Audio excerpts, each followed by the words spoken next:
bertemu kalian kembali di channel Timur Andi Channel. Jangan lupa subscribe, like, komen, dan tekan loncengnya. Terima kasih. Wassalamualaikum warahmatullahi wabarakatuh.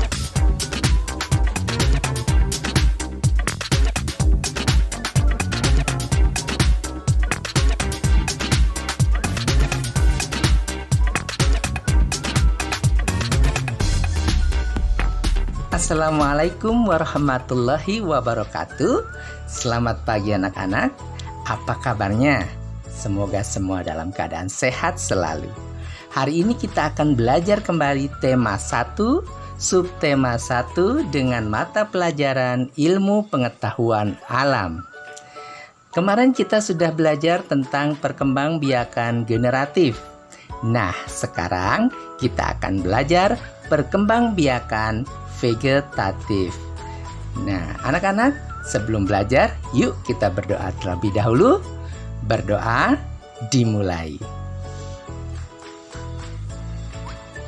Selesai.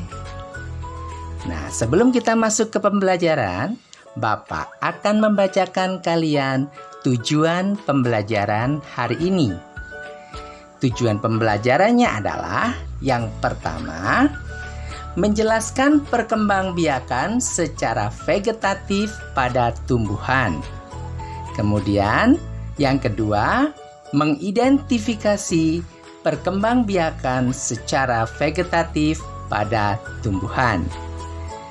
Oke anak-anak, buka buku catatan kalian, simak dan perhatikan materi yang Bapak sajikan hari ini. Siap mencatat? Mari kita mulai. Bismillahirrahmanirrahim. Perkembangbiakan tumbuhan. Perkembangbiakan tumbuhan terdapat dua jenis. Yang pertama secara vegetatif, yang kedua secara generatif. Secara generatif sudah kita pelajari, sekarang kita akan belajar secara vegetatif. Perkembangbiakan tumbuhan secara vegetatif terbagi menjadi dua, yaitu satu, secara alami, yang kedua dengan buatan. Ya. Nah, perkembangbiakan secara vegetatif alami artinya tumbuh dan berkembang biak secara alami. Kemudian yang dimaksud dengan perkembangbiakan secara vegetatif buatan artinya yang sengaja dibantu oleh manusia dalam perkembangbiakannya.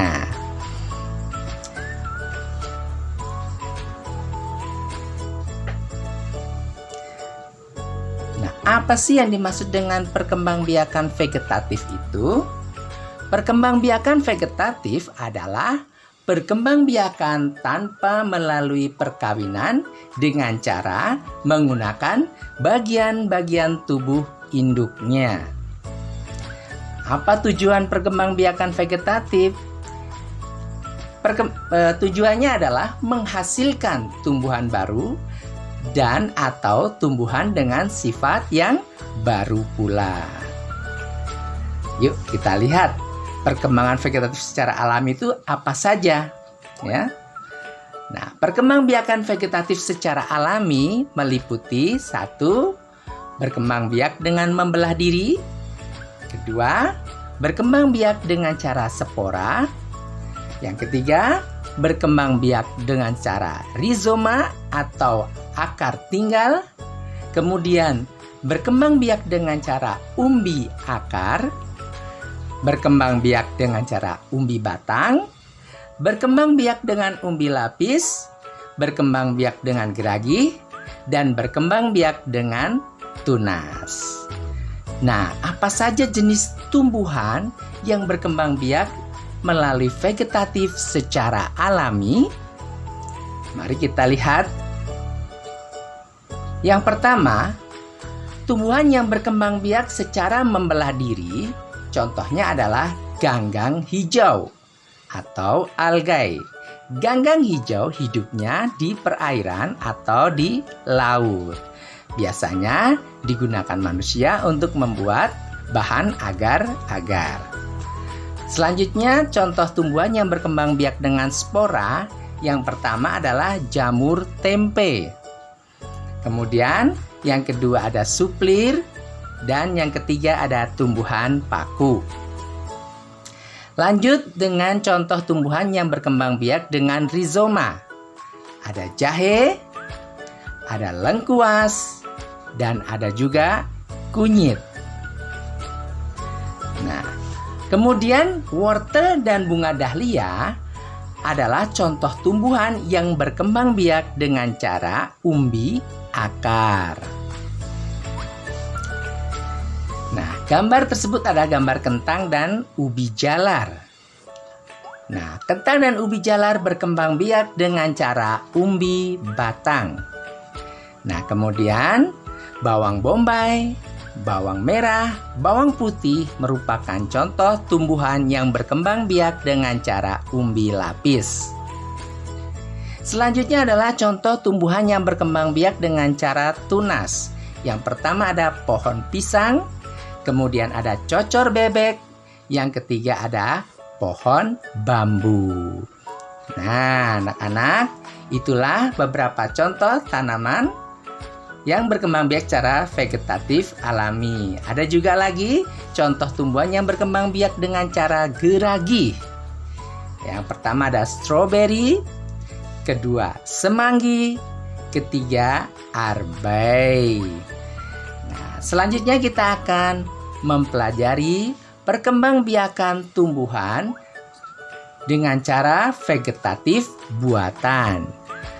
Yang pertama dengan cara dicangkok, kemudian dengan stek daun, stek batang, selanjutnya dengan okulasi atau menempel, kemudian dengan cara merunduk, dan yang terakhir dengan cara enten atau menyambung. Nah, bagaimana sih cara-caranya? Kita perhatikan berikut ini. Cara mencangkok. 1. Kulit batang dibuang menurut lingkaran batang sepanjang 10 cm. 2. Kambium dikikis dan dibersihkan. 3. Setelah terasa tidak licin, baru bagian kayu yang terbuka ditutup dengan tanah lembab. Yang keempat, tanah penutup itu dibungkus dengan sabut kelapa atau plastik dan diikat pada kedua ujungnya. Yang kelima, apabila akar sudah cukup banyak, dahan dapat dipotong kemudian ditanam. Nah, ingat ya, cangkokan dapat dikatakan berhasil jika akar tumbuhan pada bagian potongan tumbuh, ya. Selanjutnya adalah dengan cara stek batang. Nah, perhatikan yang pertama, potong batang singkong meruncing. Kemudian, tancapkan bagian yang runcing ke dalam tanah. Yang ketiga, tunggu hingga muncul akar dan tumbuh daun baru. Nah, biasanya tumbuhannya adalah singkong. Selanjutnya, dengan cara stek daun. Yang pertama, ambil 1 daun cocor bebek atau daun begonia. Kemudian, potong menjadi beberapa bagian, lalu tanam setiap bagian potongan daun. Maka tunggu akan tumbuh akar, ya. Selanjutnya cara okulasi atau menempel. Pertama, iris kulit batang yang akan ditempeli. Yang kedua, iris kulit batang yang memiliki tunas sebesar irisan batang yang akan ditempeli. Yang keempat, irisan yang memiliki tunas ditempel pada batang yang akan ditempeli. Yang keempat, potonglah bagian atas batang jika tunas telah muncul, ya. Itu cara melakukan okulasi atau menempel. Selanjutnya adalah cara enten atau sambung pucuk, ya. Cara enten atau sambung pucuk yang pertama, potonglah bagian batang dari tumbuhan 1. Kemudian potonglah bagian batang dari tumbuhan 2. Kemudian sambungkan batang tumbuhan 1 dan tumbuhan 2. Lalu ikatkan kedua batang tumbuhan tersebut. Nah, biasanya tanaman ini cara enten ini dilakukan pada tanaman mawar, ya. Lanjut dengan cara merunduk. Ya. Yang pertama, rundukkan cabang tumbuhan yang memanjang. Kemudian, tanam cabang tumbuhan tersebut ke dalam tanah. Nah, setelah agak lama atau beberapa hari kemudian, potong dan tanam tungkai tumbuhan yang ditundukkan.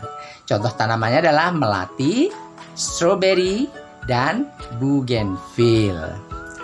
Baik anak-anak, pelajaran sudah selesai. Sekarang saatnya kuis. Ya.